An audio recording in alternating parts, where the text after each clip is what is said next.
Ora ngono ae kleru. Pangan karo sandang kudu dhisik sandang. Lire piye? Nyatane bayare teplok ku banjur disandangi digedhong. Lah gene kok ya salah. Yen aku mbatang dhisik pangan mergo jaban bayi durung lair kuwi. Kayono jenggo karepane ibu banjur ibune nyidam pangan nyidam kaoran iku sak temene kuwi kekarepaning jaban bayi. Mula bayi lu laris nuwun pangan lantaran saka ibu dadi dhisik pangan nimbang sandang. Ora dalan kok berarti bener kang dadi pangocapmu resikane kopraya yen mengkono takon saiki kedadene manungsa kuwi saka apa ora dadi kedadene manungsa ya kuwi saka Trimurti lan Dawa kripse telu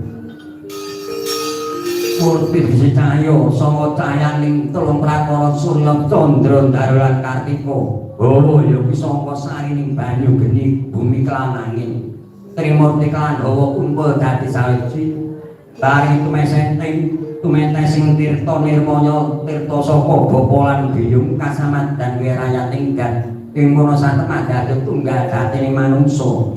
Mula manungsa kuwi kena dinarani jagat iki jagat gemelar iki jagat gedhe.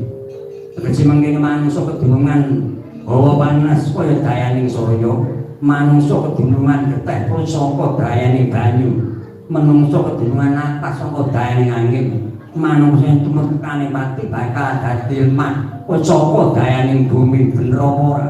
Ora dalan. Yen kono bener kang dadi pangocapmu maneka putra.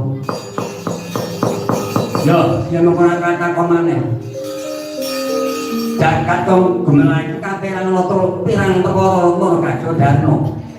Jagat kang gemelar kaperan ana telung prakara mung dijenengake jagat Triloka. Tegese Triloka wis arani jagat kaperan telung prakara ya kuwi jagat Indraloka siji loro jagat Durloka kaping 3 jagat Janaloka.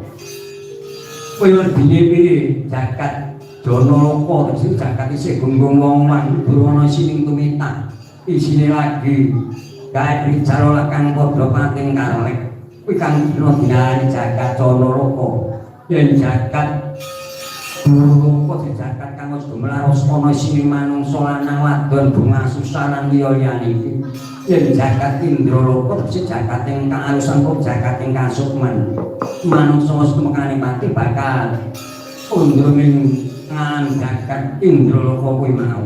Oh lah ayo. Yen mengkono bener kang dadi pangocapmu. Kata-kata kok maneh